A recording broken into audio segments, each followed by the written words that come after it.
Halo guys, assalamualaikum warahmatullahi wabarakatuh. Jumpa kembali lagi dengan saya di channel Instan Terkipo ya guys. Oke guys, di kesempatan kita kali ini kita bakalan membahas mengenai video ataupun informasi mengenai motor Matic, khususnya dari Honda yang banyak sekali video postingan itu kerangka baru ESAF ya, atau yang menggunakan kerangka seperti mobil-mobil masa kini ya, menggunakan kayak lempengan terus dipres terus disatukan menjadi sebuah kerangka ya. Nah, di kesempatan kita kali ini kita bakalan mencoba mengecek, kebetulan saya ada motor Beat yang menggunakan ESAF ya, seperti itu. Apakah kondisinya sekarang sudah mulai berkarat ataukah belum? Dan nanti kita akan bahas mengenai hal-hal apa saja yang harus dilakukan ketika untuk bisa mencegahnya biar tidak terjadi keropos ataupun karat, dan juga hal-hal apa saja sih yang bisa menyebabkan lebih cepat terjadinya karat dan menyebabkan seksis ataupun kerangka dari motor yang menggunakan ESAF itu lebih cepat rusak ataupun bisa melihat ataupun bisa bocor di jalan seperti itu. Oke, simak saja videonya sampai selesai. Di depan kita sudah ada motor Beat Deluxe ya, tahunnya itu 2021 ya. Ini kurang lebih kita sudah gunakan selama 2 tahun. Ini sering dibawa pulang pergi dan buat kerja istri. Dan juga saya penasaran dengan kerangka ESAF-nya, apakah sudah mulai berkarat atau belum ya guys.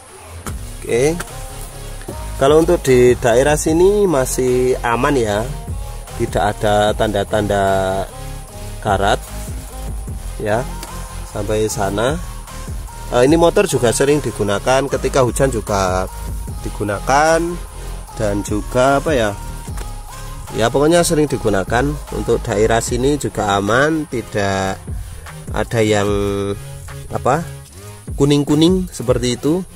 Dan kita coba akan buka karena saya juga penasaran apakah motor saya juga terkena atau tidak ya. Dan nanti kita akan kasih tahu untuk penyebab-penyebabnya kok bisa cepat korosi seperti itu. Dan ini untuk bagian samping-sampingnya masih aman, tidak ada yang berkarat-karat ya. Oke, seperti ini. Kita akan buka untuk bagian sini ya guys.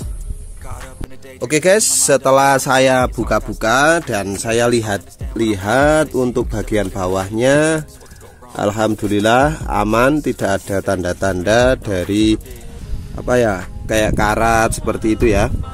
Oke,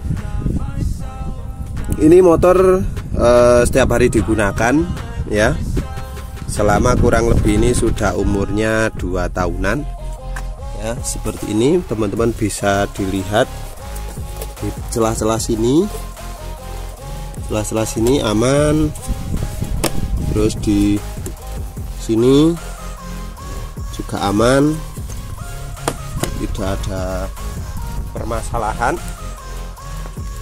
seperti itu ya. Di situ juga aman, bagian bawah pun juga aman, di bagian yang sana pun juga aman ya. Oke, nah sekarang kita akan membahas kenapa sih besi itu bisa kropos untuk kerangka dari motor Honda ini ya. Salah satunya ini bisa mempercepat ya, ini karena satu digunakan di daerah yang dekat pantai atau laut. Biasanya di sana itu untuk airnya itu lebih banyak mengandung garam, sehingga akan lebih mempercepat proses korosi dan karatan, terus keropos dan bisa rusak seperti itu. Yang kedua, bisa jadi karena bahan atau materialnya yang kurang bagus seperti itu. Jadi salah satunya di situ. Jadi karena kondisi iklim cuaca di suatu daerah, misalkan gini, di daerah contohnya Jogja, terus Semarang, terus Temanggung itu sudah beda-beda. Jogja pun kalau yang dekat pantai juga sudah beda lagi. Jadi itu tergantung motor itu digunakan lebih dominan di daerah mana. Biasanya seperti itu sih. Kalau di dekat-dekat laut atau pantai biasanya itu kerangkanya itu banyak yang korosi. Sempat ada ya, bukan sempat ya, banyak yang datang ke motor di tempat saya. Kalau motornya itu sering digunakan di daerah laut atau pantai itu biasanya untuk kerangkanya itu sudah berkarat dan banyak yang keropos juga. Nah, baik itu yang versi lama ataupun baru biasanya seperti itu. Karena di daerah situ untuk kandungan garamnya itu lebih banyak. Jadi untuk besi itu memang tidak kuat atau tidak tahan dengan garam seperti itu, karena bisa menyebabkan korosi. Dan juga faktor selanjutnya yang tadi saya sampaikan yaitu karena bahannya kurang bagus atau kurang berkualitas. Dan untuk mencegahnya, ketika sudah ada bagian yang terkena karat tapi belum terjadi keropos, itu teman-teman bisa menanggulanginya dengan menggunakan cat atau dicat ulang ya. Ini bukan lagi promosi, bukan apa-apa. Jadi ini untuk merek tidak kita harus gini-gini, tidak ya.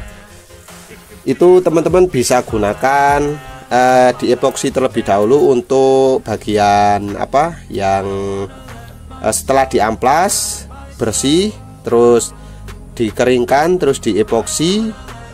Usahakan epoksinya yang sudah PU 2K atau yang penting di epoksi terlebih dahulu ya, atau bisa gunakan undercoat juga biar lebih bagus, karena di bagian bawah itu biasanya lebih rentan terkena air ataupun yang lainnya seperti itu. Kalau untuk hasil yang lebih bagusnya lagi itu dengan menggunakan sistem celup atau kerangkanya di mobil-mobil itu biasanya jarang yang keropos itu kan, karena sistemnya itu biasanya dicelup itu loh. Untuk kerangka yang sudah jadi terus dicelupkan ke dalam larutan epoksi atau larutan cat atau pelindung karat itu, kemudian jadi kan untuk yang bagian dalam luar itu terlapisi dengan anti korosi ataupun cat ataupun epoksi seperti itu. Jadi bisa menunjang atau durability dari pemakaian kerangka ataupun yang bagian yang dari besi itu bisa lebih awet karena sudah terlindung atau terprotek dengan lapisan tersebut seperti itu. Jadi ketika sudah terkena ya, kalau baru terkena karat bisa bersihkan, terus bisa dilakukan proses pengecatan ulang atau proses penebalan biar tidak terjadi keropos dan tidak ambrol di jalan seperti itu ya. Oke, jadi seperti itu hal-hal penyebabnya dan cara menanggulanginya apabila sudah terkena karat untuk kerangka ESAF motor. Bukan khususnya sih yang pakai ESAF, karena videonya sekarang lagi viral, banyak yang menggunakan kerangka itu banyak yang keropos. Nah seperti itu untuk mencegah dan hal-hal yang harus diwaspadai seperti itu. Oke, terima kasih sudah menonton. Mudah-mudahan video ini bisa menambah informasi atau referensi buat teman-teman yang sedang ataupun telah menggunakan motor yang menggunakan kerangka ESAF ya, seperti itu. Oke, terima kasih, mudah-mudahan bisa bermanfaat dan berguna buat teman-teman semua kini dan nanti. Oke, terima kasih, saya akhiri. Wassalamualaikum warahmatullahi wabarakatuh. See you, bye.